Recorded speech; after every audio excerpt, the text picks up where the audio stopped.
Today on Metaphysical Mississippi, we're going to be talking with both Sarah Scarchilli and Jessica Arndt. They're going to not be in the studio together, but they're both going to be sharing. They've got a Psychic Medium Gallery reading coming up September 23rd at Soul Synergy Rocks and Crystals in Flowood, Mississippi. It's 6 to 9 on a Saturday evening, so bring your friends.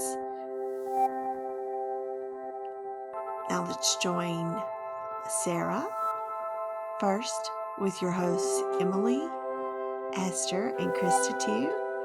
And we will have Jessica joining us later on in the program. Just me, Emily.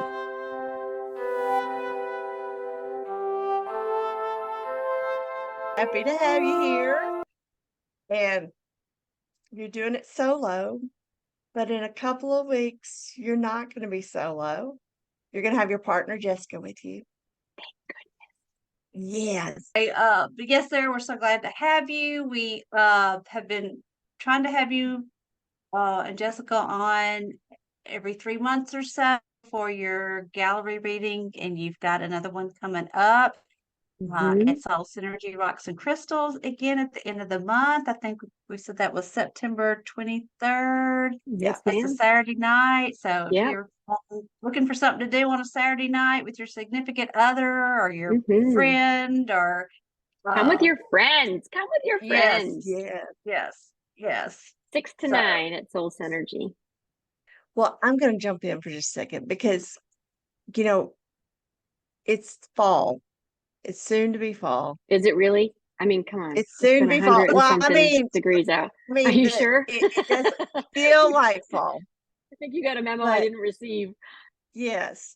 But the sun is starting to have that little glow, that goldeny glow it gets. So, I'm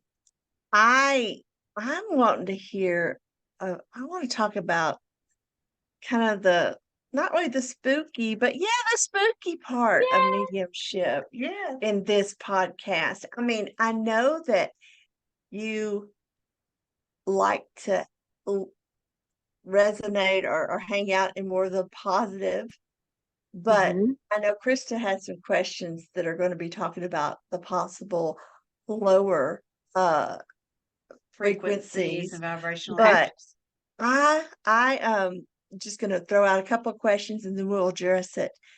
One, I want to know, have you ever used a Ouija board, and do you think it only connects with the lower vibration, or can you also connect with higher vibrations? And have you ever had a seance? Yeah. You have? Although I don't know if we call it a seance per se, but okay, so let me answer the first question. Yes, I've used a Ouija board. I was in high school. I was with 3 or 4 of my girlfriends at a beach house with one of my best friend's moms. And we had the Ouija board out. There were candles lit. It was very picturesque in terms of woo. And I do remember, and I think it was actually one of my relatives that come in. And of course, when I was younger, I wasn't as in tune as I am now. But I remember being fascinated by it, like absolutely fascinated by it. But I will say this, I think like any tool that we use, whether it be tarot cards, whether it be a Ouija board, whether it be a pendulum, whether it be the use of a crystal that's been left in some negative, low-lying place on the planet, right? Everything can have a great component, a positive component, and a negative component, or somewhere in the middle. But I think the intention that we put into how we use the tool is incredibly important. So if a young person who does not know what they are doing and they just pull out a Ouija board and just invite whoever the heck to come on in soul-wise, yes, that can negatively affect the people who are using it and even the home. I mean, one of my girlfriends who lives in Wisconsin had played with a Ouija. The house she lives in now is the house that she grew up in. And she has raised 3 kids, they're all gone now, but she still like came and went, you know, between family components of her family lives, Yeah. with their parents and whatnot. But there was a dark energy in that house for a long, long time, that she had to work really hard to get rid of because she opened up the Ouija board as she was young and they didn't know what they were doing. Mhm. Yeah. So yeah, it definitely, it can, that's not to sound like it's a scary thing. I've not used a Ouija board since then, but I don't have to. Right. Right, right. Right. Yeah. So Right. I've got my own Ouija board up here doing its own thing. Yes. Yes. So yeah. And when you were talking about uh I've heard that, energy attaches to things. So um so if someone buys a Ouija board from a thrift store, that thing Mm, needs to be grounded, saged, and whatever. cleared the heck Cleared, out. whatever. I would Yeah, agree. whatever I the would word. agree. It might need to be physically cleaned with a Clorox wipe around the top, the bottom, and the tool and the whole 9 yards, right? We are Harriet post-COVID era. Salt. And then sage the heck out of that thing. Maybe put candles around it, some salt around it for protection. Yeah. Some crystals I, on there that you know are positive, that have been cleared, that you work with, you know, to put that positive energy in. Yeah. That's not a bad idea.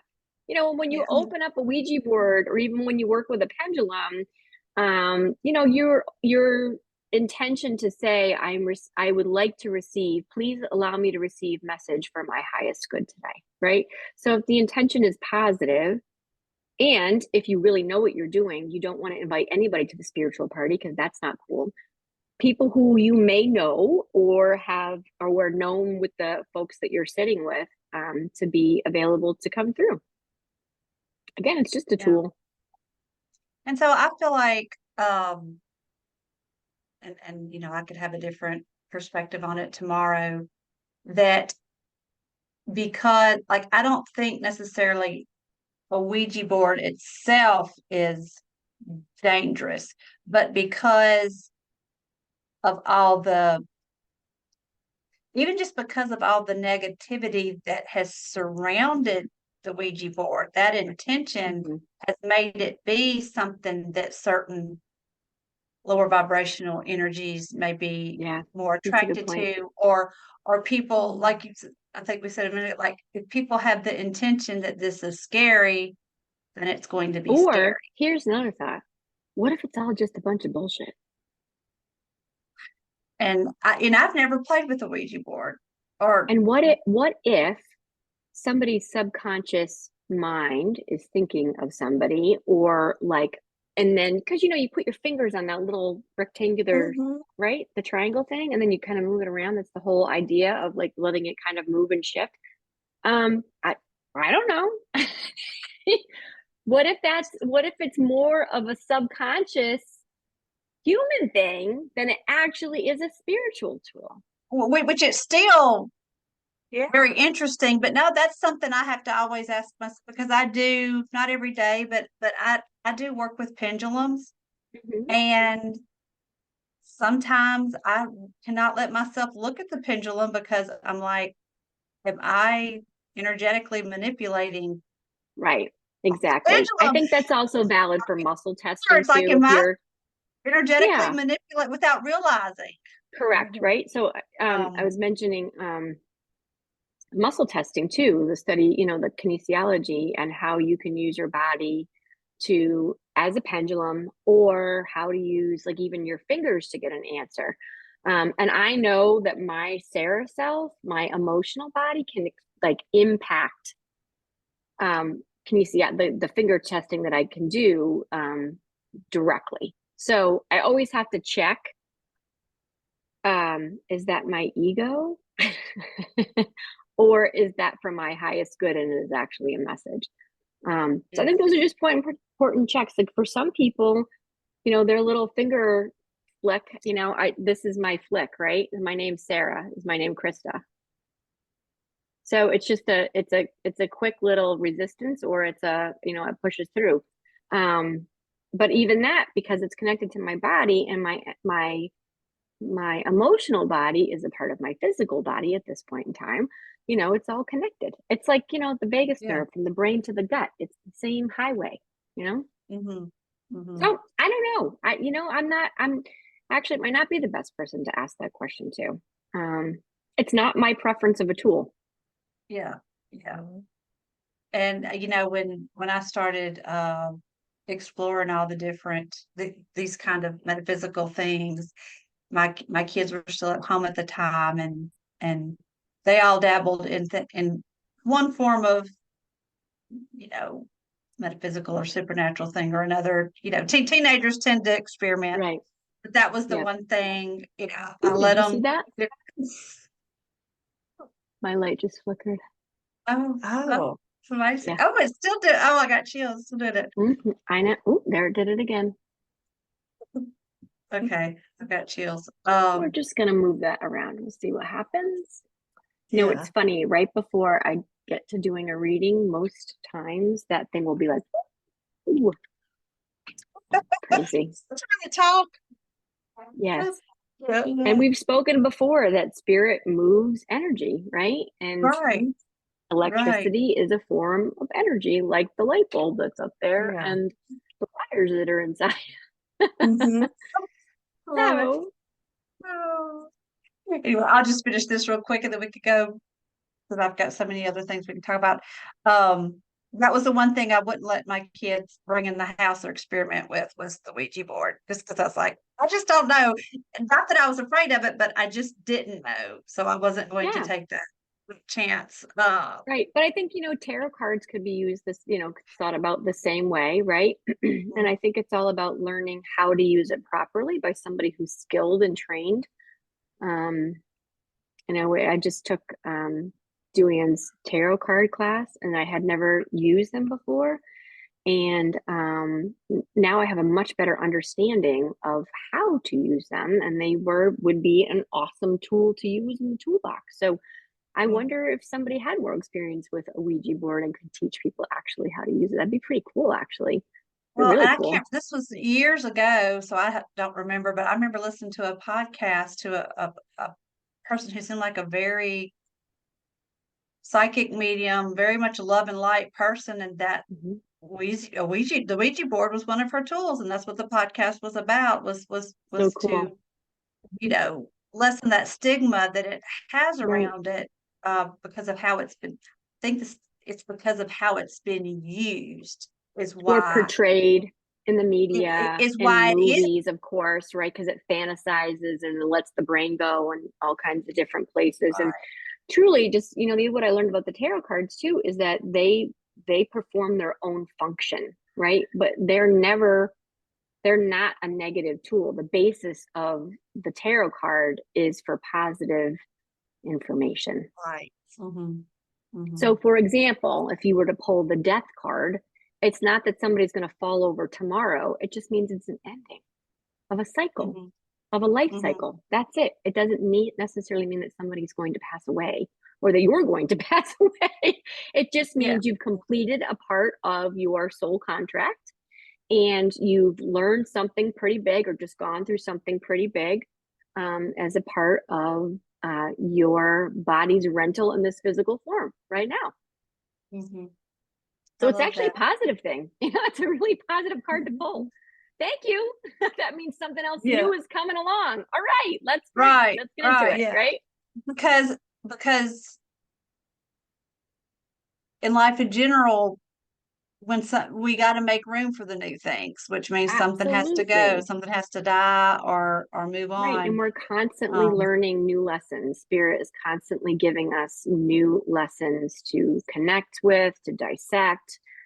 And that's when, people are actually what we call doing the work and the healing. It's when we have the ability to pull ourselves back and look at something from a bird's eye view instead of saying, we talked about this before about the fuck you and the thank you. When you're not in your fuck yous and your emotions are really big, you can pull back and kind of look at that bird's eye view and say, thank you. Here's the lesson that I learned. Here are the silver linings. This is what I needed to learn to move on, to create something new or different. That's where the healing comes in. So I have a question since we were talking about lower vibrational energies or frequencies. So what do you mean when you say that? And do you necessarily think that something that's a lower vibration is necessarily bad or evil? No, I don't. Um, So this is an interesting story. When there was one evening I was with a friend of ours, and we went to we were at the reservoir at the lookout. I think that's what it's called. Is that what it's called? yeah, over there. Yeah. Or the overlook. And Yeah, the overlook. the overlook. And we're sitting in the front seat of my car, and I felt it's dusk. Okay, the windows are up. We were actually eating Chick-fil-A. And this man, I could feel him, came up to my window, and I could see him, and I described him as an African American male. And he somehow passed away I can't remember all the details at the moment. But he died in the reservoir, and he was stuck. Oh. And he was like in this limbo state of stuckness. He hadn't gone all the way up yet. And so I remember my friend in the car, we were both kind of like, okay, well, it was kind of like the first time where those things that happened. And I just said to the spirit, the soul, I hear you and I see you and I respect you. I don't find you scary, so you can just calm down. And I promise you that I'm going to come back to you and we're going to figure out how to help you move forward. But I kind of feel like I need a little help from some other people who can also sense, and the energy combined and our light combined and the living sense too can help you understand where you are, so we can help push you up. And we did that, and it was quite beautiful. It took a lot of coaxing. There was a lot of fear on his part. I remember the fear being really palatable. I could feel my throat being very, very restricted. I could feel his physical pain and fear when he was passing and transitioning between dimensions. But the emotional component kept him in that limbo space. And so we had to reassure with our combined energy and light that when he stepped into sort of like the elevator to rise up, that he was going to be met by people who loved and cared about him in a different space, who had already passed away. And I remember working really, really diligently and hard to concentrate, to put the energy into that space, where that, in between sort of space, to help him ascend, to move up. And it took, I want to say, I definitely remember there were definitely 3 of us, maybe even 4 of us at the time, to do that. There was 3 of us. It was really beautiful. It was a really beautiful lesson for all 3 of us to be able to work together in that space too, and to help him rise. But what I do not forget is his energy here, and how, like, because he was angry, and I really pick up on emotions when I read, and so I could feel his anger was displaced. He really was just afraid, right? And so I could help him understand what some of the fears were that he was experiencing rather than anger, and then we can kind of diminish the anger, get to the fear, and then the fear kind of went away once it was identified. Oh, wow, that's beautiful. So did you cool. leave the space and come back at a later time to actually do the Yeah, work? and I remember him checking back in with me and being like, "Hey, don't forget about me.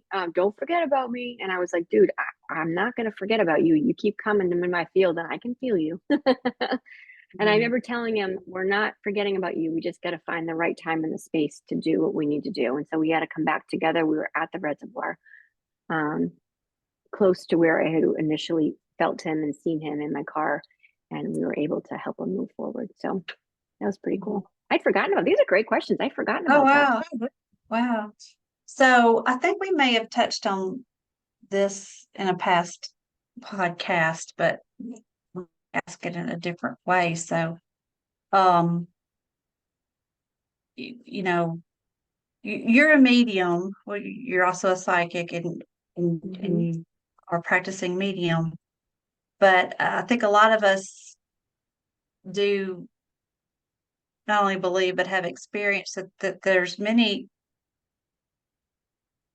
there's consciousness and energy and maybe what I say entities around us that aren't necessarily human too, that are in our living space in this.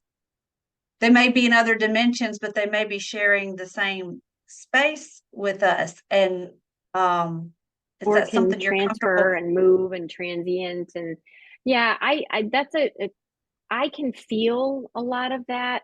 My practice, and I'll tell you this, like, I'm going to answer your question, but I want to do it in kind of a roundabout way. Yes. There was another time I'm remembering too, and there were 3 mediums, and we were in a physical space.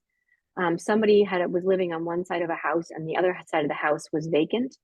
And there was a lot of energy going on the other side of the house. And I remember we started from the back of the house, pushing the energy forward so we could close kind of it off. And there was another male and energy, again, a lot of fear, a lot of anger, and the 3 of us coming together to kind of help round out and put it into a space. But it was super frustrating for me personally because it took so long, and it took a lot of energy and coaxing to help this spirit move forward to go to the light, because he was definitely stuck in, like, again, that lower vibration gray sort of dark area. That exhausted me, and I didn't like having to wait because I tend not to be a patient person. I didn't like having to wait, as I would say, to get their spiritual shit together to get it moving along, because I wanted to get out of there. Yeah. Humanly. And I was exhausted, and I was so cranky afterwards and frustrated. Like, it took so much out of me. And I will say, I think there are psychics and mediums like me in the positive work better in the dark. Like, not that one's negative or positive. I should have said it that way. I like working more in the joy and the happiness and the light, but there are mediums who beautifully connect through their own light to sort of those gray and dark areas to help move that energy along. And that's their gift. That's not necessarily mine, because I didn't find joy in that. I found frustration in that. Conversely, for me, it's about helping people recognize, like, if I'm working one-on-one in a psychic capacity, and we're working on something big, something that's happened, a life experience, for example, or a past memory that's come in that needs to be discussed to kind of loosen it up to help move it along. To helping with the emotional component of what's keeping somebody stuck to help move them along. That's not darkness. That's not like the gray and the black necessarily. It might be more of a grayish tone, because it's something that's holding the soul back from shining brighter in the human body, just because those ego layers might be a little thick. But that's different to me than working in spaces to move that dark energy or that really gray, thick energy, because I remember the thickness in the air. And it was almost, in many times, it felt like it took my breath away. And I think that's part of the other reason why it was just physically exhausting. But look, I think that is a beautiful way to use somebody's gift in a different part of the spectrum of dark to light, because it is a spectrum. And as human beings, we're always somewhere in the gray area. Nobody is 100% bright, and nobody is 100% dark. But different skill sets through the human body and through that have been provided by source to different psychics and different mediums have different callings. That's just not mine. Oh, so I'm gonna ask you, so have you ever participated? I know Emily asked about seances. Have you ever done paranormal investigations or gone to haunted houses? I mean, we did a little bit of that when we were sort of all learning together. Psychically, I can kind of go in and through meditation and start to see things. And as is if a group of people start talking or the facts are laid out, I quickly start to pick up and then hone in on some things. I have to say the hard part about doing some of those things is when you know somebody has passed away and you don't have a physical body, there's not enough evidence to say, but I spiritually would know that something happened. And it's unethical to say, I'm sorry, but your loved one has gone, even though humanly, there's no proof of that, you know. Right. Again, not my preference. But some people, again, work beautifully in those spaces and are called to do that kind of work to help in those situations. That Right, also so can you're be talking very about like emotional work. criminal investigations for when Yeah, they're trying. you Yeah. know, lost and found cases, those kinds of things. You know, it can be as simple as somebody lost their dog, you know. Yeah. But those can be super emotional too. Yeah. To receive all that information. But yeah, I have been able to do that and sort of tap in. And then obviously if I can connect with somebody quickly after learning sort of the facts, the basic facts, I've already known that they've crossed. So Yeah. I don't like humanly having to be responsible to hold on to that information. It doesn't feel good in my physical body.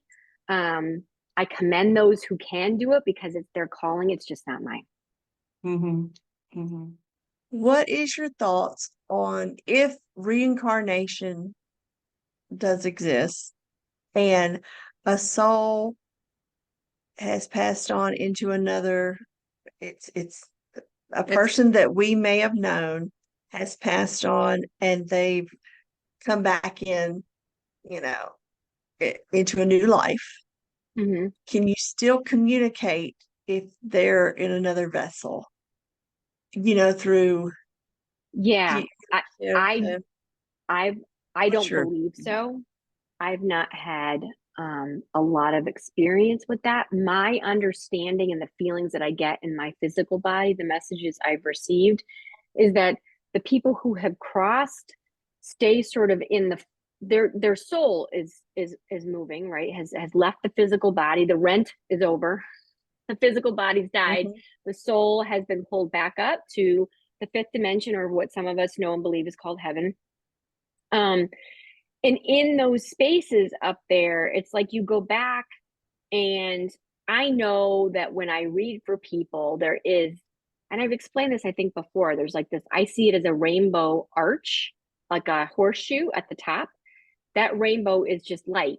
That's all it's symbolic of, right? And then there's like a black platform. But in that ring at the top, the horseshoe at the top, are the souls that are closest to the person who just crossed when they were all in human form. And then the platform is more like extended friends, family, people that I would have known, right? But I feel like your loved ones, for the most part, stay and hang out until there's a cycle, I guess is what I'm trying to say. There's a cycle. So do I think that people can be reincarnated in a different life, in a different human body? Yes. And I have experienced that through readings when a soul has just come into, we talked about this before, come into a uterus, for example, and needed to receive something from that person's physical body emotionally. And then sometimes they're called back up and sometimes they're plopped back down into another uterus, essentially, right? Because the soul needed something from the one human to get to the next human. So I do believe that's possible. And I've read in that capacity and I felt that in my physical body. But in terms of somebody, like, let's just say somebody had a 89-year-old grandparent pass away, right? And they've ascended and they've gone up to that fifth dimensional space. I don't think that they immediately turn over because there is a few things that have to happen. They have to, you have to go received at the top, right, by the ones that you have been closest to in a human form. Then you go through the sort of the platform, and the platform is like like, hey, it's kind of like a big party up there. You're back. Hey, how's it going? And Yeah. then you kind of go through this experience of recognizing and healing. So I see it as a movie theater for one, and there are video clips of pieces of your life, things that went well, things that didn't go well, roadblocks that were put in front of you. And as a human, you might have been absolutely pissed off, but spiritually it was put there for a reason, to protect you or to keep you from doing something that wasn't meant for you. And then there's basically you're gaining understanding and knowledge as to your life's journey, the cycle that you just completed. And then you go into this space called a cocoon of healing. It's literally like a big shell, and the soul kind of hangs out there and, like, does its thing and heals, essentially. Interestingly enough, one of my grandparents, my grandmother, in fact, told me that she had gone in twice to that cocoon to heal. Since her last incarnation. Yeah, so she passed, and I do feel like I feel them about 2 or 3, they can stay up to about 2 or 3 weeks after they've actually left the physical body, because it's kind of brand new, and they're like, whoa, what's going on down there? Holy cow, right? The perspective is just totally changed. Things that they were so, like, convinced about in human form totally changed. How many times I've had spirit come to me and say, somebody's loved one, and say, I had no idea. I'm so sorry. I was so judgmental. I was so small-minded. I just didn't understand. I thought I knew, but I didn't. And that changes when you ascend and move on. And then in my grandmother's case, she had done the 2 or 3 weeks, hung out, and then I didn't feel it for a while. And it was like, whew, it was like almost 11 or 12 years. I'm not joking. And I felt her again with my daughter, actually. And we actually read together, and she came in, but I hadn't felt her in a long period of time. And she said that she had gone back in because her soul needed a little extra TLC. And she was called to do a job that required her soul to have healed a part of her humanness quicker. Mm. Oh, I know it sounds really wackadoodle. I get it. Even as I'm saying it, like, oh my God, Sarah, that sounds crazy. But look, my daughter was in the car with me, and she is an incredible medium, although she would never call herself that, maybe as of yet. But when my grandmother comes in, she squeezes her heart, and that's how we know it's her.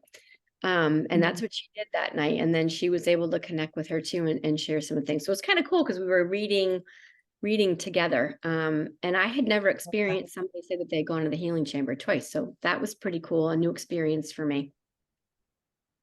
So some teaching that I've come across, I'm trying to get the details of it straight in my mind. It kind of said that as the soul, our big soul, or our spiritual body is much bigger and energetic than what we can come down here as a human, and that sometimes we may split off and be reincarnated into a physical body again, but yet part of us is in those other dimensions.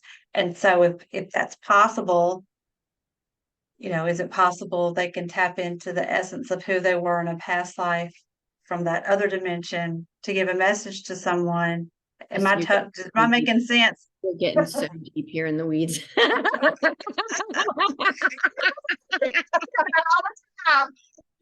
lost you a few minutes ago. I'm sorry. That's what my mouth. Here's what I will say about past lives, though. I think, the soul doesn't die. I've said this time and time and time again. I know the soul doesn't die because I feel it. The physical body dies, right? That's the life cycle. That's the renting of the physical space. I call the body as a rental. It's a rental for a lifetime. So have you, and we've probably talked about this before, but have you ever met somebody for the first time and you're like, oh my God, I just know I know you, right?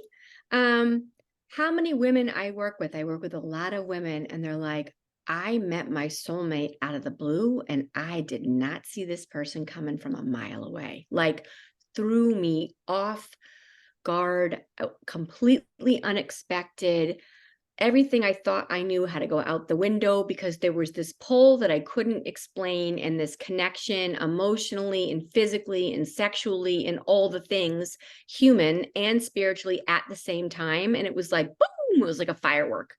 I work with a lot of women who were going through some of these spaces of being like, oh my God, I cannot believe this is happening to me.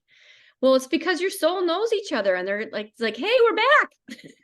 Welcome back. But that can be in a romantic relationship. It can be with a pet. My dog Wally was a soulmate of mine. I love that boy like my own human child. We had many conversations. He was just we were so in tune. And he was supposed to be for my kids, and he was, but he was my dog. Yeah.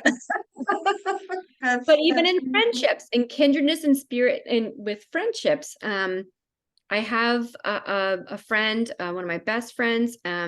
She and we just know that we've been in lifetimes together before and been in connection with spirit and source in a different way, way back. I mean, before medieval times, a couple of times, and been in those cycles together. And one of my daughters now, was in a lifetime years and years and years and years ago. And she's my daughter again in this life. So you never really know, but you have to be able to, you get to a point, I think, as you get older, and you can't poo-poo the serendipity of events, the serendipitous nature of events, right? Nothing to me is coincidental. Everything is a serendipitous situation. I love that. And viewing life that way makes it so much more exciting and interesting. It really does too. And it allows that like beautiful energy of joy and happiness and gratitude to flow versus being stuck in fear and anger, right? And wonder. Yeah. Just that wonder of being always amazed and in awe of things because of how it unfolds. It to have that awareness that everything is working together for a purpose just makes everything more worthwhile. And I love that. So I want to ask you about the upcoming gallery. Is there anything new or different you and Jessica are going to do, or anything you want to share with our listeners about plans for the? We just had a full moon last night. This week has been crazy. I mean, I know we have full moons and it goes through its cycle and the whole 9 yards, but I really feel like our earth energy right now is intense. I can't wait to hear what Jessica has to say about that, because we typically kind of feel things similarly, not always the same, but similarly. And I don't know. I can't even explain it. There's just so much going on in the world today. It's almost like the planet is being like shaken, right? And in that shaking that's happening, more and more people are becoming awake, understanding that there's something, their faith might be expanding, their experiences might be expanding. The difference between being in a mindset of oh, it's terrible to wow, I can't believe that just happened, that's amazing, right? Coincidences versus serendipitous events. I think in this generation of young people is like really helping to sort of waken up, our generation of older people. So I don't know. I feel like this session, every time we do one, it has a sort of has a different energy and a flow going into it. This feels like there's a newness to it. And I can't explain that. It'll be interesting to see when we get there and we actually experience and get the energy flowing in the room. And folks show up with their loved ones. But something about a newness that feels really important. So I'm not quite sure, but I'm excited. I think about maybe the newness also too. August is when we start a school session, right? So there's always something new and exciting. There's the fact that you're learning typically something new during these cycles. Your brain has just been allowed to relax a little bit over the summer as a school-aged person or a college student, and now you're coming back and there's a newness to everything, and there's a new flow and a new rhythm. That's what the earth feels like to me right now. And these moons that we've been having, whoa. I don't even know how else to say that, but just whoa. Well, and I've been it's common for us to all say, oh, it's full moon means this, it's full moon in Libra, whatever, and I don't keep up with all that. I mean, it's not always in my awareness, but this week there's been a shift in me personally, the way I see things. And not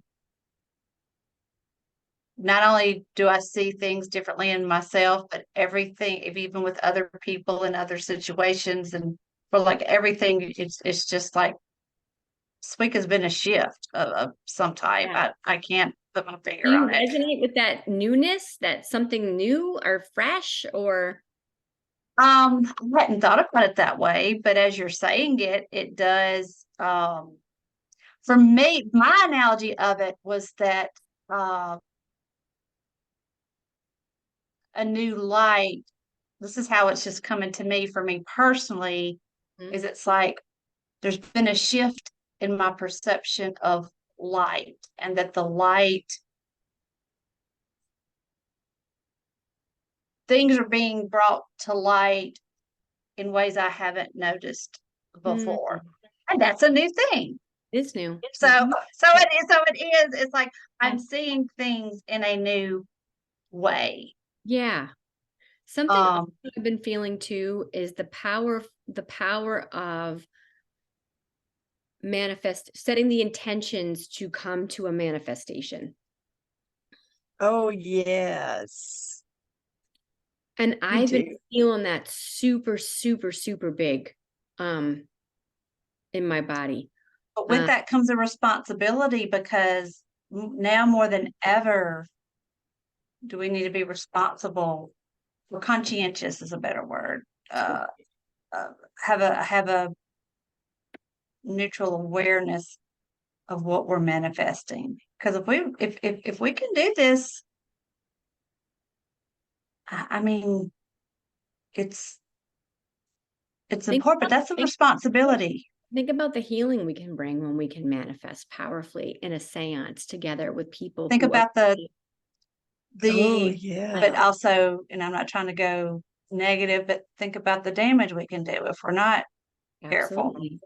I would agree too. And it's like world leaders who are negative people, Hitler, for example, right? And how he manifested essentially by creating these systems, because it was all about systems in his mind, on how to reduce one population of people and create a different population of people.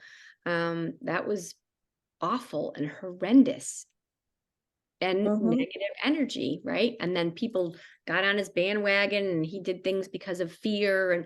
But if we could reverse that and think about the joy that we could create together, and like this whole concept of a new earth as it's shifting, and the energy that we can provide below from our feet down into the earth and through the chakras above our head, and then how we share that in a community with each other, right? And how that energy kind of ebbs and flows with humans and other sentient beings, trees and animals and plants. And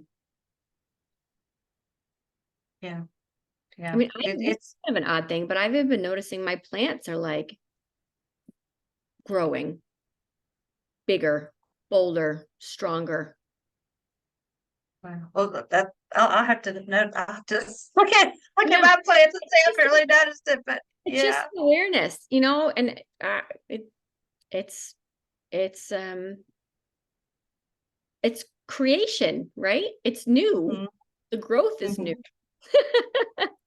Well, and the gallery is scheduled like right on the heels of the fall equinox. So Yeah, of course Jessica that's can always certainly talk more about the astrology of things. She is so much better and tapped into that that component of metaphysical the knowledge. cycles and She's really yeah. great with that kind of thing. I just know concentrate on how I feel in the moment and the words that come in. So sometimes I'll say something or feel something that she's like, well, that's because Yeah.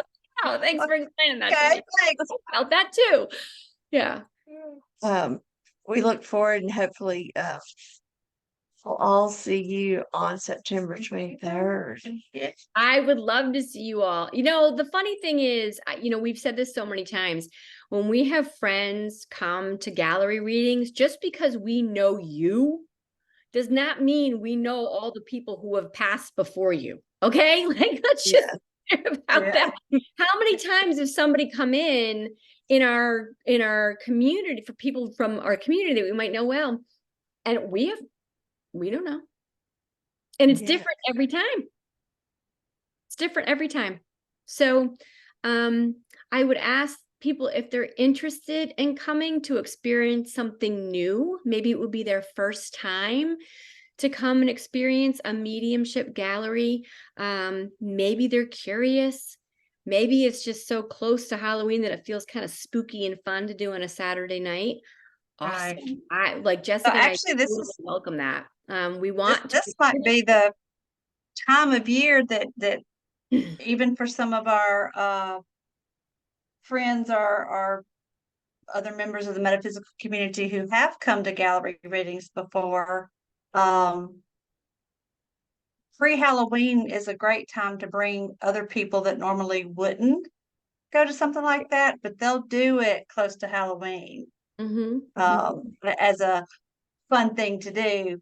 But well, so like in terms of fall, you know, it's also an ending, right? Because the life cycle of trees and whatnot come to an ending. That, you know, it's kind of interesting because we're talking about like a new beginning and endings, but fall and the transition seasons like spring is of newness, right? Fall is sort of an ending or a hibernation, like a pressing pause for the earth in terms of growth. But it's pretty cool. It's just pretty cool. Yes.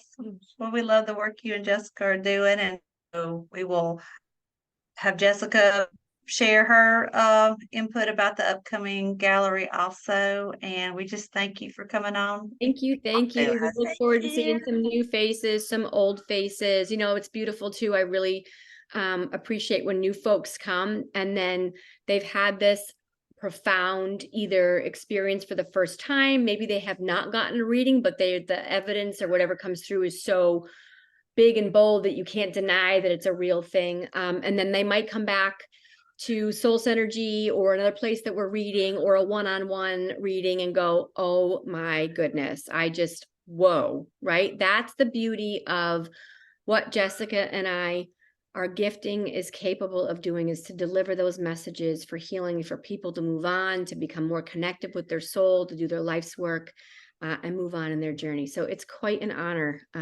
for myself. And I know Jessica probably would say the same exact thing. It is an honor to be in this space. So thank you both so much. Appreciate you. Welcome. And we appreciate you. And we will see you September 23rd. Yes. Not before. Bye, lady. Bye. Now for the second part of the show, we'll have Jessica Arndt. She's going to be in the studio with me, Emily Hester, and we're going to continue the conversation about mediumship and tools that they use, mainly around this fall, the Halloween time of the year. So stay tuned.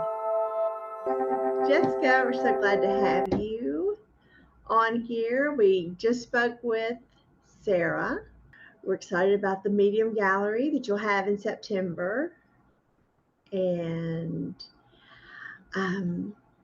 Sarah and I discussed, I wanted to pick her brain, and now I want to pick your brain a little bit about different things that you may use in mediumship, like, of course, with Halloween right around the corner. I'm thinking spooky, but we don't really have to go down that rabbit hole if you don't want to. But other than just tapping in, do you ever use any other tools for mediumship? Like, I'm all for talking about the spooky. Halloween, honestly, is one of my like favorite holidays. Like Easter, Thanksgiving, whatever, Christmas, but like Halloween is like where it's at for me. I've always really enjoyed Halloween, and like I love like true crime stuff and like the dark, mysterious, like I love yeah, psychology, I love that stuff. So like this is the perfect time of year for me. Like right now we have, or in the past few weeks, we've had seven planets in retrograde. And then we just had a very rare super blue moon in Pisces. And I'm a Gemini sun and a Pisces moon and a Pisces ascendant. So like it's been super crazy for me here lately, but I'm down for talking about this, Vicky. I love that. And as far as tools for mediumship, um, some of my tools are fasting, right, and diet, and we've talked about that in a previous podcast. yeah, And crystals, I like to have like my grounding crystals and my high frequency crystals, and sometimes I will kind of like rub them, like you may see yeah, me holding crystals during a mediumship reading. I don't typically utilize any other tools for a mediumship. I think that some practitioners, right? Tarot cards to me are more psychic, but if a tarot card is a way that you connect with your mediumship, I don't think there's anything wrong with that. Like, yeah, it's not something I understand or that I personally have experience with or utilize for mediumship. And some people would say tarot cards and mediumship don't mix at all. Like, they're two separate things. Because to be a medium, you have to be psychic. But being psychic doesn't necessarily mean that you're a medium. We yeah, all have different gifts and tools. Some people use runes and pendulums and Ouija boards and gazing, scrying, like pendulums, all these things. For me, I would just utilize a crystal to help increase my frequency or vibration. But I can't say that someone else, they're like, I say there's a language with psychism and a language with mediumship, right? So uh, my career or profession, I get psychic information and mediumship communication in a language that I understand. So I get a lot of medical things. I get a lot of personal experience things. I'm not going to get a lot of symbols or information from someone who is an aeronautical engineer because I don't speak that language, right? So a yeah, medium who can connect with spirit through tarot cards is not a common or typical thing in my experience, but I can't say that it is not true or valid. It's just not a tool that I'm able to use. I'm able to connect more psychically with tarot cards. So I don't particularly use any tools other than crystals with my mediumship, and then just like diet, exercise, clearings, that kind of thing. Do you think that there are any tools? Well, I pose this question to Sarah as well.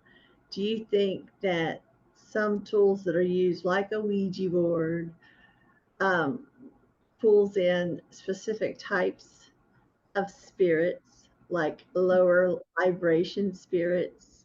Or have you ever used a Ouija board, or Right. I personally have never actually seen a real life Ouija board, so I've never used one. yeah, I think just like any other tool, like pendulums, tarot cards, runes, scrying, it is yeah, a tool to connect, and that there are people whose gifts um, kind of pull them that way. I think the stigma of the negativity with the Ouija board comes from media, from movies, from different things. And I think there's a lot of, like, I grew up with the belief that all this stuff was taboo, especially Ouija boards, right? Especially Ouija boards. And there is some truth to the danger of it, right? There is truth to the danger of it. However, it is a tool. It depends on the intention of the users and the participants, and it depends on your knowledge. It is a tool. If you are inexperienced, I mhm. think a lot of people get in trouble with inexperience. They don't know how to ground, clear, protect. They don't know how to set intentions. A lot of people are drawn to Ouija boards who don't know that they're a medium, Oh, right? So when you don't know that you're a medium and you're experimenting with something that's taboo, like, you don't know how to protect yourself. And I think the issue with Ouija boards and any tool and any mediumship, whether you use the tool or not, is not knowing how to protect yourself, right? Because it's especially in the South and our culture and our religion, it's so taboo that we don't talk about it. And I think that just saying don't do it doesn't prepare people, right? It right. shelters them. People are going to experiment with different things, right? Like, if you grew up in a home that was very against alcohol and they just said, just don't do it, it's bad, you're You going to don't want, experiment with that, right? yeah, But yeah. the problem with that is you weren't educated in alcohol, so you don't know how to protect yourself. You don't know how to go to a bar and protect your drink. You don't know how to know what your limits are without. So I think the same thing with tarot cards or Ouija boards is similar. It's not talked about. So you're really not educating. You're really doing a disservice by saying just don't do it. You need to teach how to protect yourself, because people are going to get curious. They are going to participate. They are going to be, you know, intrigued by these Right. taboo, quote unquote, things. So I think what people get specifically with Ouija boards is they don't know how to protect themselves. They don't know how to set intentions. And I think that some of us who are drawn to that are mediums and don't know it.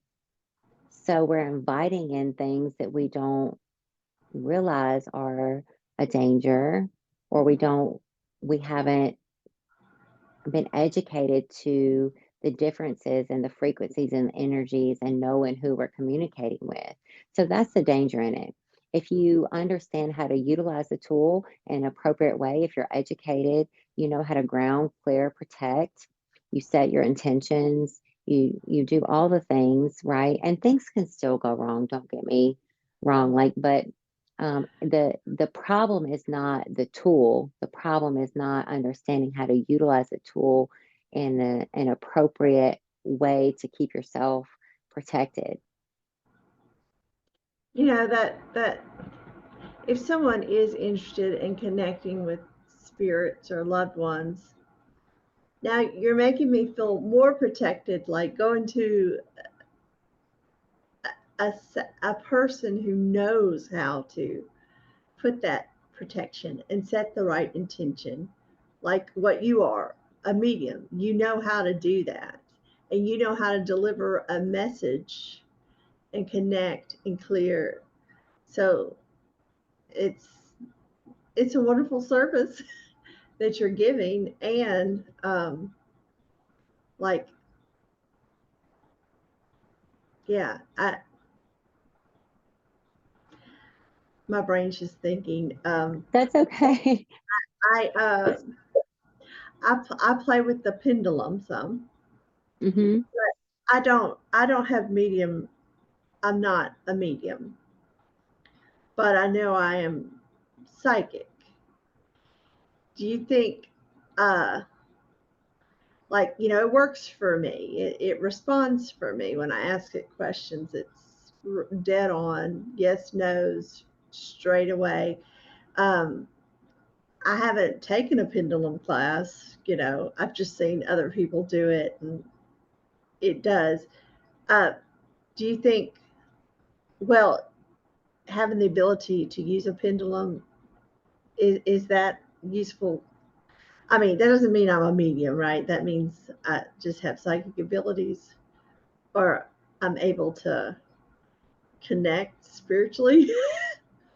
Right. And I can't, I personally don't use pendulums for mediumship. That doesn't mean it's not possible. That, like, Right. pendulum actually happens to be one of my primary tools. It's one of my gifts, right? And when it is a primary gift, you're pulled to it. I think whatever it is, whether it's runes or scrying or pendulum or Ouija board, you're pulled to that. And you have an innate knowing within yourself and how to use it.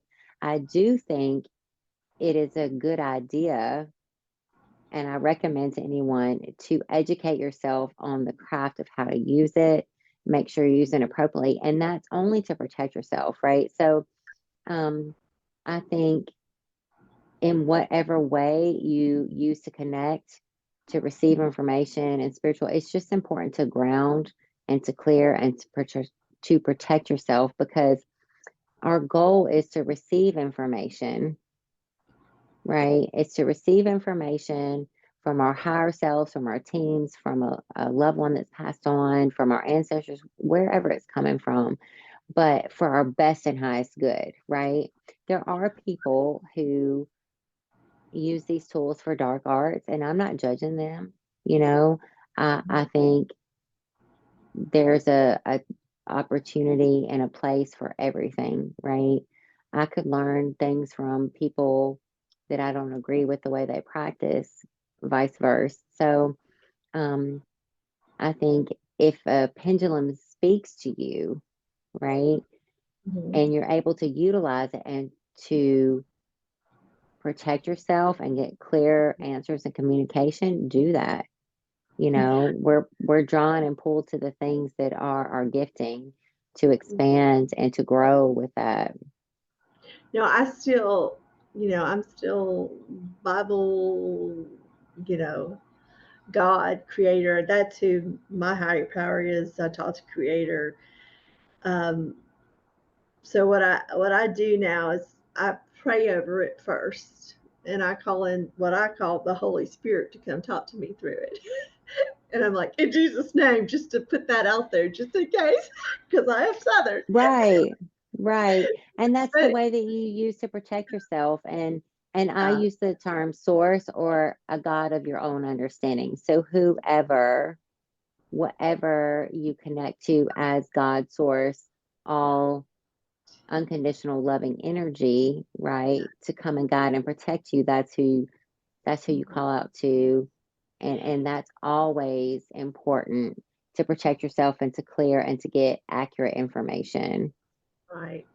And it's usually I just use it for guidance, just to get the other opinion. But actually, I can look at a leaf blow in the wind and get confirmation on something. It's not just the pendulum, but it's just, uh, and we, Krista and I discuss this sometimes about whether what you're connecting with when you're doing mediumship is, are you talking to the word your higher self, are you connecting with, let's just say you're in the gallery, um, and there are people in there, and are you connecting with their higher self and tapping into memories from their higher self? I'm probably going off the deep end, but That's you know, okay. No, I what? think with mediumship, my intention Mhm. or prayer, whichever, and setting intentions or prayer, um, is to not connect with my audience. It's to connect with the spirit of their loved one. So I don't really tap into their higher self. Now there is exceptions to every rule, right? So if my team comes in, if my gatekeeper in mediumship comes in and tells me that I need to do that, then I will do that. And I'm just following directions. But typically, my goal is to not connect with my audience in a way that I'm doing a psychic reading for them, because it's important for me to be very ethical. If you're paying for mediumship, if I'm proclaiming mediumship, then I need to be talking to your loved one in spirit, not connecting with your energy and reading your energy and your memories and your past, right? I'm to be connecting and being a vessel to communicate with your loved one in spirit so that they can get their message to you, right? So if there's a memory to be shared, it's coming Yeah. from your loved one, not from you. And when you say when your spirit team, are these do you see, like some people say, I have a Native American, spirit guide, or I have a, do you have an image of these these individuals, I guess, uh, of your spirit So team?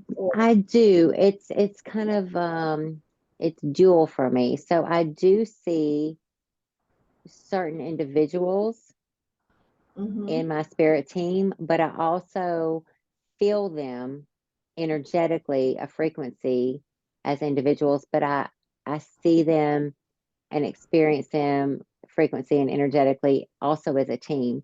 So and I can get really personal. One of my main spirit guides is Archangel Gabriel. So when he's speaking to me individually, he has a different frequency and energy than when my team is speaking to me as a collective. And when I'm doing my mediumship, I have a gatekeeper who is my main guide, and I speak with her very directly, but I also have a team there too. So when they speak to me collectively, I experience them and I see them energetically and visually differently. It depends on, and my higher self is even different. Like my higher self has a different frequency and energy, and I see my higher self visually different. So I hear the tone different, I see them different, and I experience the energy and frequency of the individuals differently, but them as a collective differently too. And then if you want to go into like animals and ancestors, like it Yeah. all has a different energy signature, so to speak. And just by being able to kind of separate myself and witness what I'm feeling energetically, what I'm seeing, what I'm hearing energetically, and not judging and just making the connections of like, okay, this this is what Gabriel feels like to me. When Raphael comes in, this is what it looks like to me. When my gatekeeper comes in, she looks like this and she feels like this to me. But when my team as a whole comes in, this is what they look, hear, and feel like to me. So it's just like getting to know different aspects of someone in the human 3D world, right? Like you have friends that you go to the movies with, and when you go to the movies with them, you see and experience and feel them this way. When you go to a restaurant with them, it may be this way, or when you go to church with them, it may be this way, or when you go to a bar, it may be this way. So, like, you kind of get these different personalities and aspects of your friends here in this, the 3D world.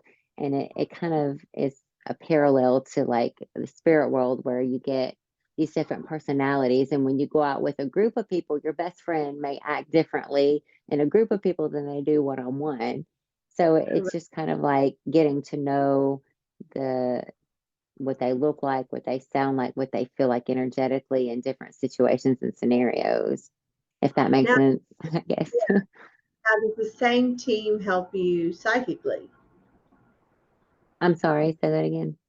Same team help you psychically? Do Does they the help you? same team? Is the same team? I know they're helping you with your mediumship, but do they also, the same spirit team, help you psychically when you're doing psychic, or do you Okay. not? I Some, have a different team. Like I have a different team for Reiki. I have a yeah. different, for energy healing. I have a different team for psychism, and I have a different team for mediumship. Now, other people may not experience it that way. And sometimes my psychic team will come in during mediumship, but it's kind of like different specialties, right? So Right. like you may have a doctor who he went to doctor school, he has a general understanding of all things that deal with medicine, right? But maybe Right. he specializes in um, women's health, right?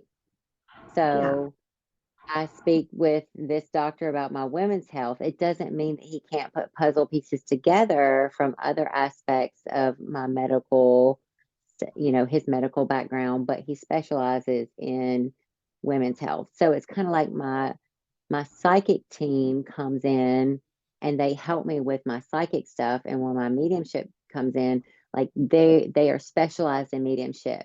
Now my psychic team may give me information that kind of supplements, but it's not their specialty. So I'm dealing with a specialty team when I'm doing my mediumship. So it's kind of like you have faucets, and when you're in a psychic such as when you're dealing psychically, you'll turn that on, open that Right, up, but right. keep it off. Now, sometimes they And, may come in, but right. And it's different and it's not this way for everybody. yeah, But for some people it is like you may hear a ringing in your left ear for your psychic and a right ear ringing for mediumship, or colors may present in a psychic reading and mean one thing, but in a mediumship reading it means different because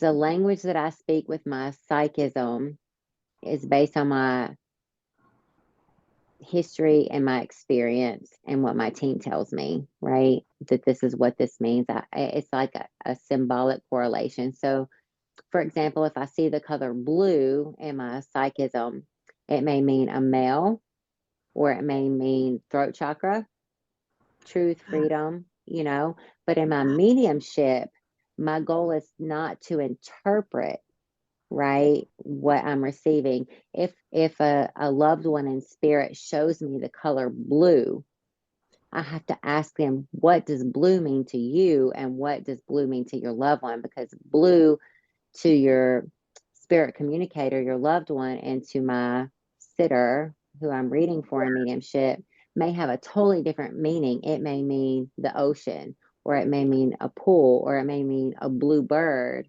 or something blue moon. We've had a blue moon. So I'm not interpreting what the loved one in spirit is saying. I'm interpreting with my psychism. So it is kind of a different, if that makes sense. Does that make sense at all? sure. What's my So, question? I'm just joking. That was, but you answered it. I okay, good. Of course, it makes me have more questions, but uh,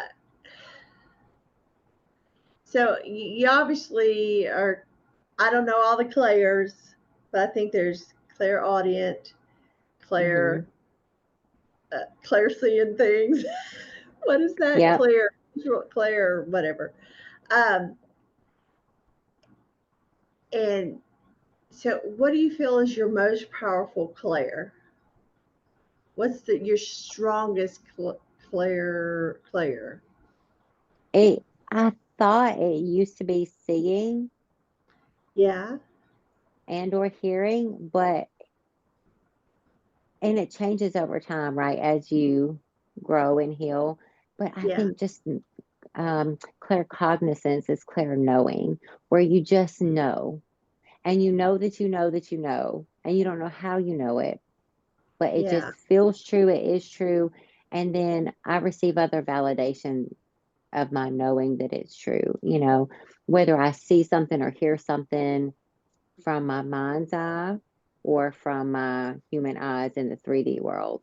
So yeah, I would say my my claircognizance or my inherent knowing is my main, and then I tend to hear or see, and then smell or taste. I feel in my physical body a lot, yeah.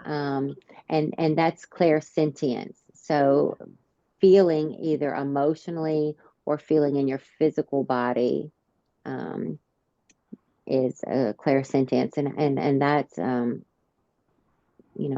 on the list too. If someone was interested in wanting to uh, exercise, I mean, well, like, how did you even? I know that there are classes. I know you've taken classes, but is there a certain Claire that you would want to like really research first? Uh, to me, the Claire knowing is probably one of the best ones to have. It can be, but claircognizance is really Claire kind of a cognizant. Sorry. yes, the clear knowing, clear cognizance. So it is one of the most difficult for me to trust because ego comes into play, my past experiences come into play, and I'm always questioning if what I know to be true is coming from, you know, pure divine knowledge and inspiration, or is it coming from my human experience? I have past experiences with not. I've been told I shouldn't think or feel the way that I do, and that Right. my perception of reality is not accurate, right? And Right. so I began to question my own intuition and knowing. And then being self aware brings in the awareness of your conditioning, of your trauma, and your human experience. So, clear cognizance to me is one of the most difficult ones to ascertain if it is coming from your higher self or your team and knowing and receiving, you know that you know that you know, or is it ego or past experience coming into play? So that requires a lot of healing and self-awareness and knowledge and being able to witness and kind of separate.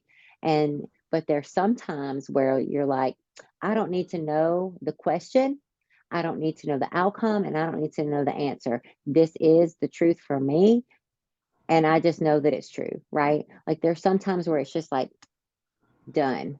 There is Right. nothing anyone can say to me to shake that core foundation of my truth and my knowing. Right. So it can come in different ways. But that one to me would be the one that would require the most wisdom and discernment and self awareness and mindfulness to kind of cultivate and be able to differentiate our human 3D experience versus source knowledge and receiving, if that makes sense. Yeah. Well, I was gonna say, being a woman raised in the South in a Christian based, we're in the Bible Belt area. Right. Uh, I feel that, yeah, that knowing. I mean, we're to be the peacemaker no matter what, and shut down those little warning signals. I feel that way personally in my own life. And that's just the way yeah, we were just brought up and modeled that. So it's exciting though now that uh, we're liberated. No.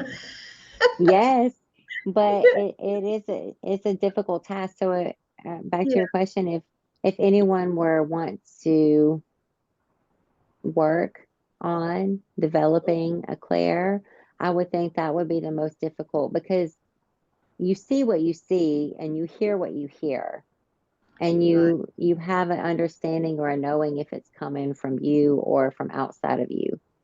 But when you're talking about just a knowing or a feeling or a sense or that intuition, that gut feeling, Mm-hmm.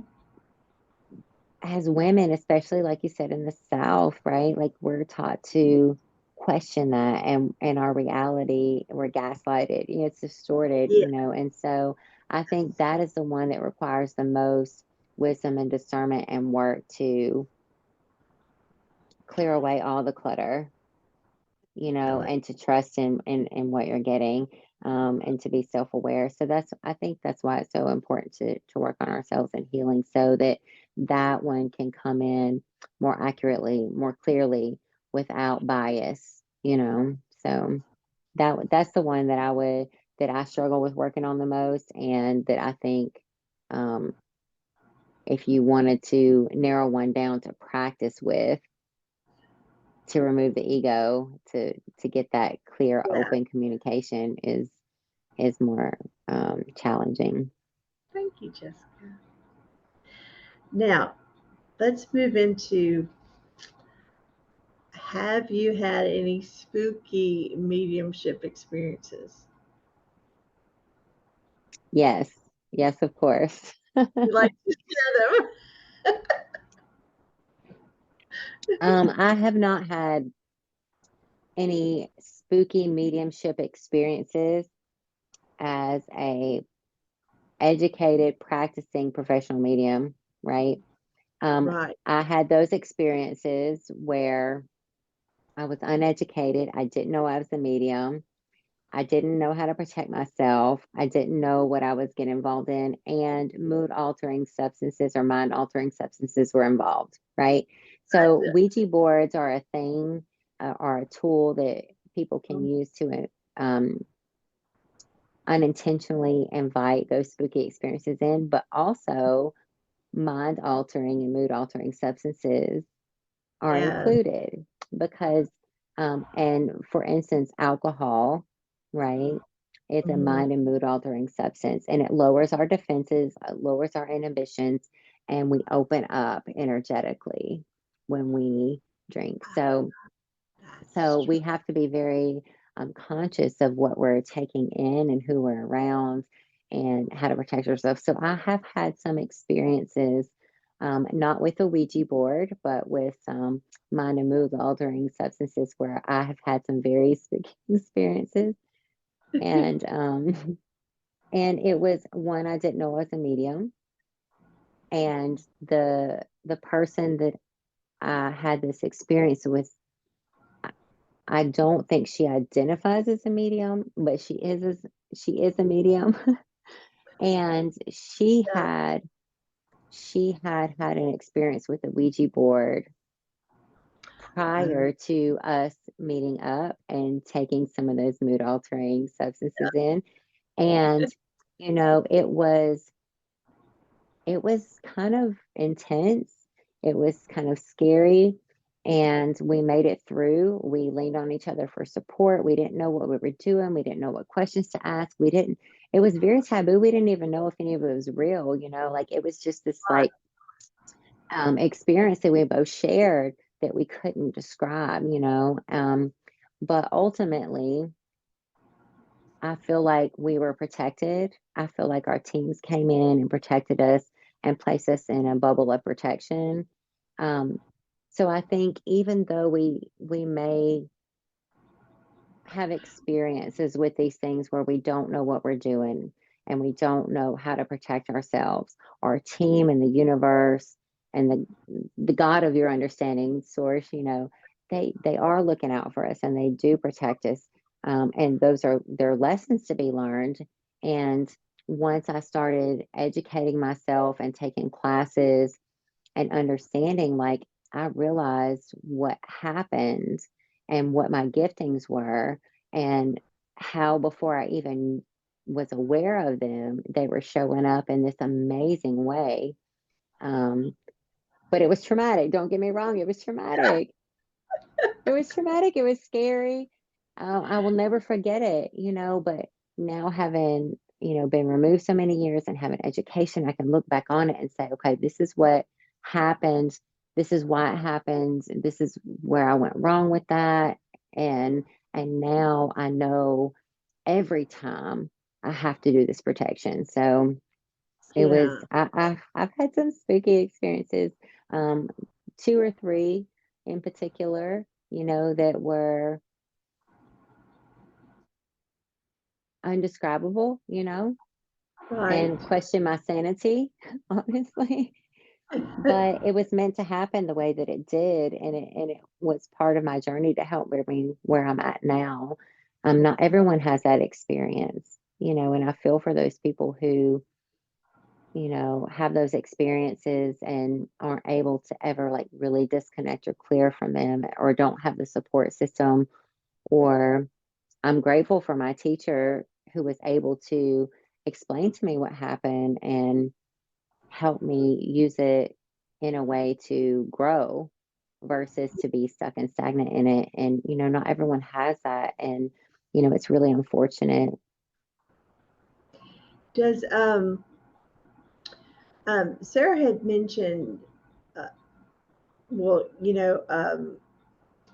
helping uh souls that may be stuck, you know, well, go to the light. But do you experience that where, you'll just be in the grocery store and, there's somebody, that you can only see and they need, you know, have you ever had to help someone along to the, Um, I have not personally had to help someone. I don't, okay, so being everyone's heard of like a birth doula, right? Where you want to have your baby and you have a doula who comes in, or a birthing center, right? But there's also death doulas correct? who help with transitioning for the person and the family, you Oh, know. And if you have the gifting of psychic or mediumship, you can help their solar spirit transition.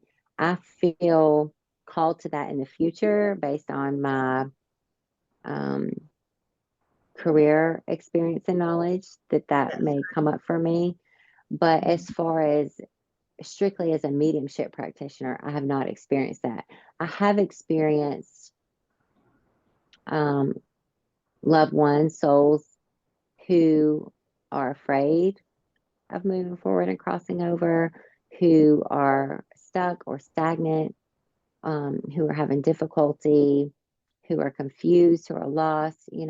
But I haven't personally had the experience of helping them transition or cross over.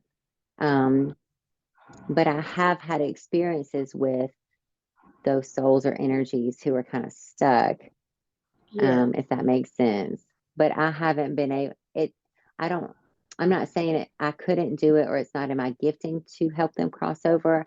I think that I don't have the experience with it Right. at this Right. time. Right. With what's one of your favorite things where, like you brought someone in and was able to deliver a beautiful message, to a sitter from a loved one? Do you have a favorite? I have a several favorites of delivering some really heartfelt, beautiful messages. And in those times, I was so far removed from my human body that I Yeah, almost don't remember them. But I understand that. I receive healing through that, you know, because I'm honored and grateful I was chosen as that vessel, right? Yeah, But my human ego is so far removed, and when I merge with a loved one so well, yeah, it creates some things that are just indescribable. But I was able to connect with a young man who had had a boating accident, and his family came to one of our galleries, and I had no idea about it. And his sister was there, and he was able to relay some really important messages to his family. He took responsibility, and he was also able to put things in perspective because there was a new soul coming in, you know, a new life coming in. And it on 3D human knowledge, like it wasn't the most appropriate timing yeah. or situation, but he was able to put it into perspective as like, this is a gift, this is a blessing, right? You know, Oh, my life was kind of taken, and this life doesn't replace my life, but don't worry about the circumstances around this new life coming in. It's a blessing. And that was really important to me. I've connected with someone's grandmother who was very spiritual, was very religious, and the person I was connecting with in this human 3D world was really struggling with their spirituality versus their religion. yes. And it was their grandmother that came in and was like a very religious person, but much more spiritual. And she was able to relate to this person that you do what feels right for you.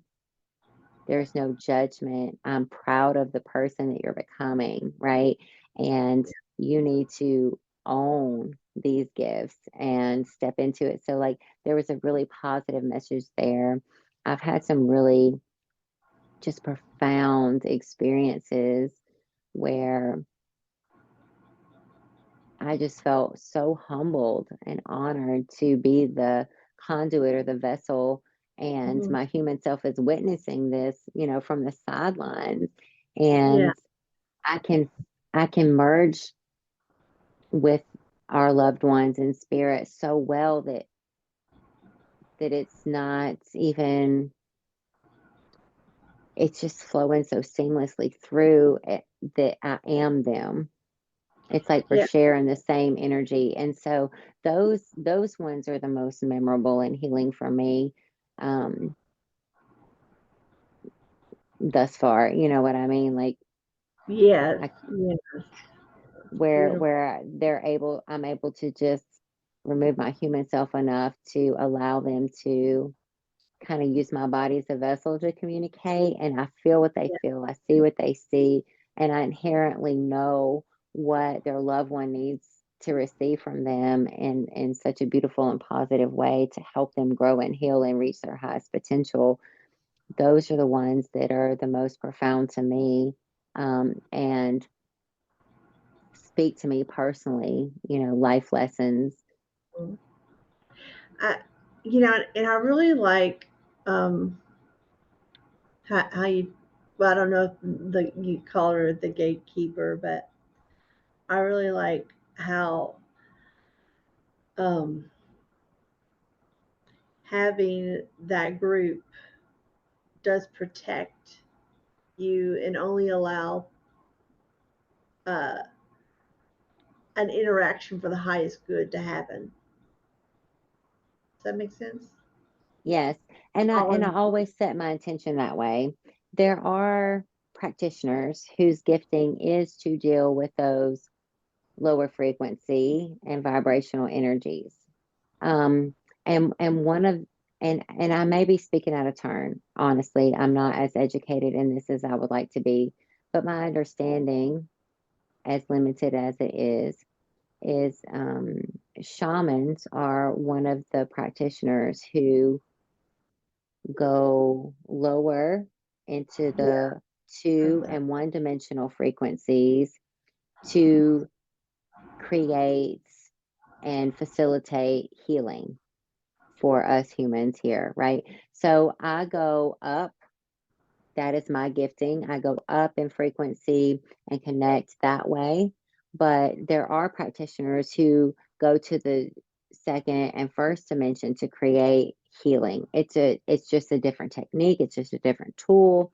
It lower frequency doesn't equal negative. Dark doesn't mean negative. So it's all about frequency and vibration. So when someone says you have to have that balance between light and dark, give and take, as above, so below, that is true. It doesn't mean negative. So when you really think about darkness or negativity per se, darkness is just the absence of light. There's nothing evil or bad about darkness. It's all about intent, right? So darkness, black, the color, right, just emits a different frequency and vibration than white does. It doesn't make black bad. It doesn't make white right or good. It's just a different frequency and vibration. And there are people whose gifting and practice operates on lower frequencies, like shamans. They go down into the 2 and 3D to help people heal in a different way than me going up to receive information. It's all from source. It's all from love. It's all from energy, and the highest good. It's just coming from a different place of where their frequency is. There are practitioners out there who solely work with negative, if you want to call it negative entities, lower frequency entities,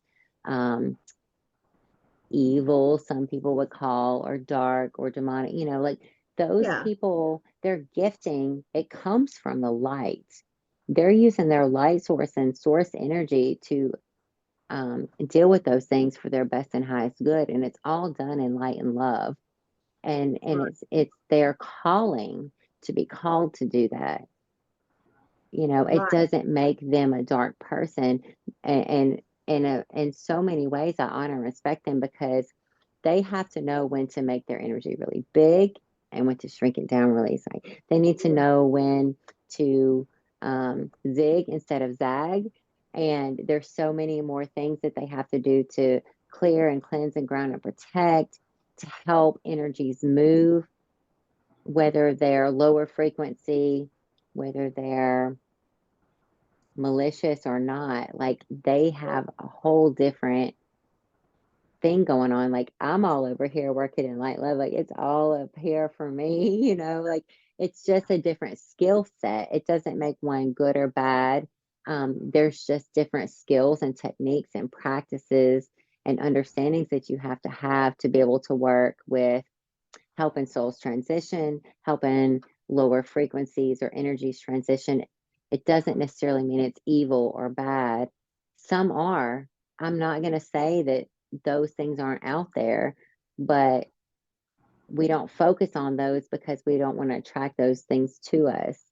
We focus on the light and good to attract those, but we can't truthfully say that they don't exist because they do. Yeah. We don't want them to, but they do. But they do, and knowing how to deal with them in a skillful, educated, practical manner, and someone whose gifting is dealing with that is their calling. That is the way they help heal human race, souls, the planet. Like, that is their calling. Like, it's a gifting, and it's just a different skill set, but to pretend that it doesn't exist is not truthful. It does exist, but I'm more afraid of the humans I interact with every day than I am a lower frequency or negative entity. Like, I interact with those much less than I do with just humans who are unhealed. I'm more scared of humans who are unhealed. Like, That, that's true. Speaking of, well, and I don't know of astrology, but also the the not only the lunar cycle, but okay, the time of year when the veil is thin. I've heard that wording. The veil is thin. You know, do you pick up on, or the well, Halloween has, I don't know all the history of Halloween, but do you pick up on things a little more?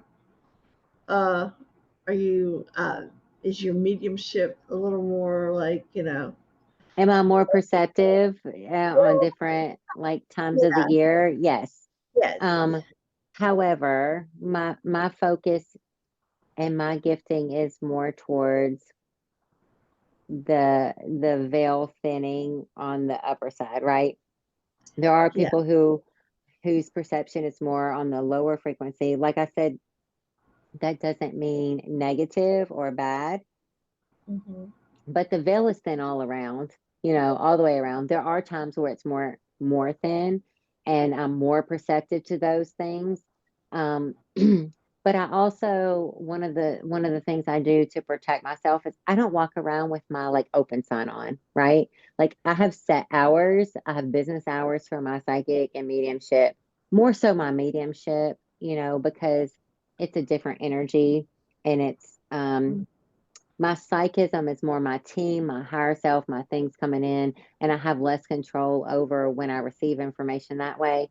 When I'm receiving information from an external source of someone else's energy or soul, I have more right. control over it, right? Like I have business hours. Like, so I can be in Walmart or it can be Halloween.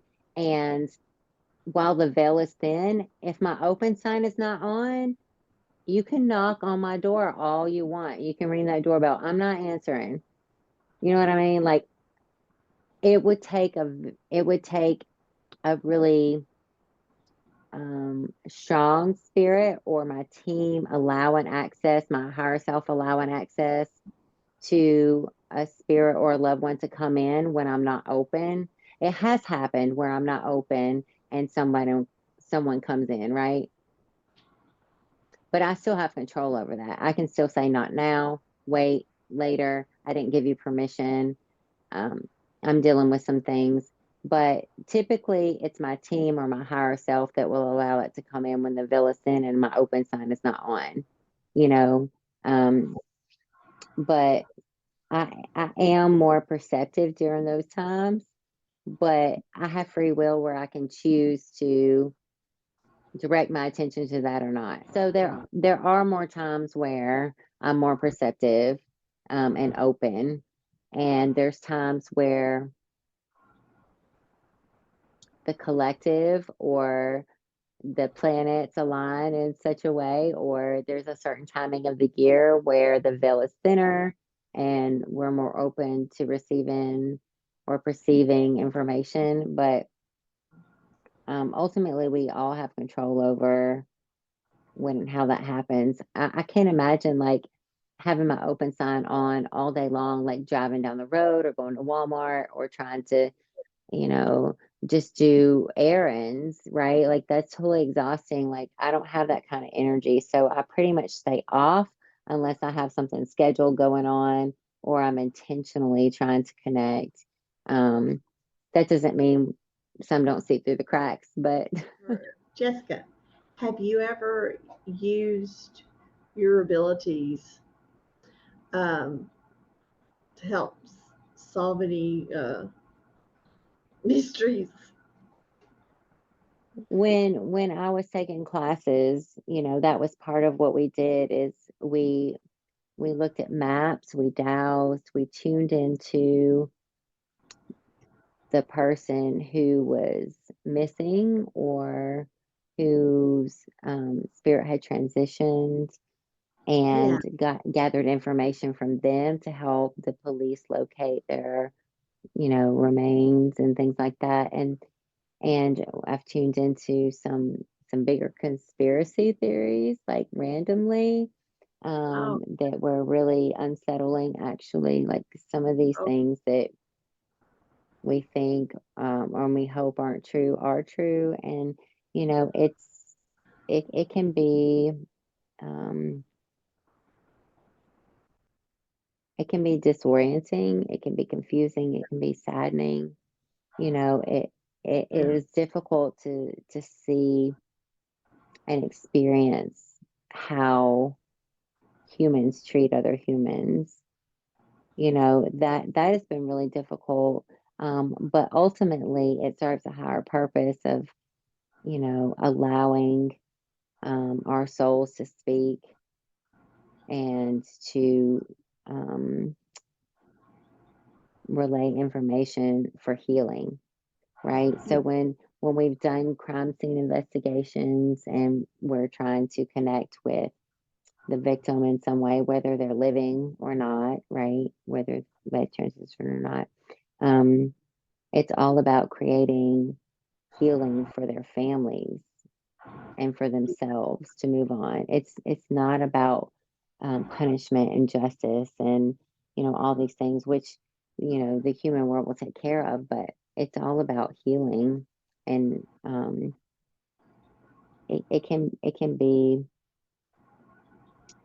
hard. You have to know how to allow that information to come in and for it to flow through you. You're not supposed to hold on to that, so I have experienced a few of those things. And they're not easily forgotten, but it's meant for healing, and we're not meant to hold on to these things. It's meant to flow through us and to be released back into, to be transmuted into light and love and high frequency energy. Thank you, Jessica. It's always such a pleasure having you on.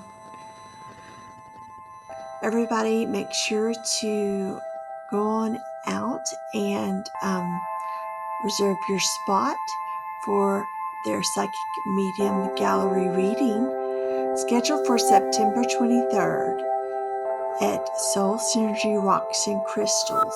It's from 6 to 9 on Saturday evening. Visit soulsynergyrocksandcrystals.com to reserve your spot and register. We'll see you later. The views expressed by guests are their own, and their appearance in the program does not imply an endorsement of them or any entity they represent.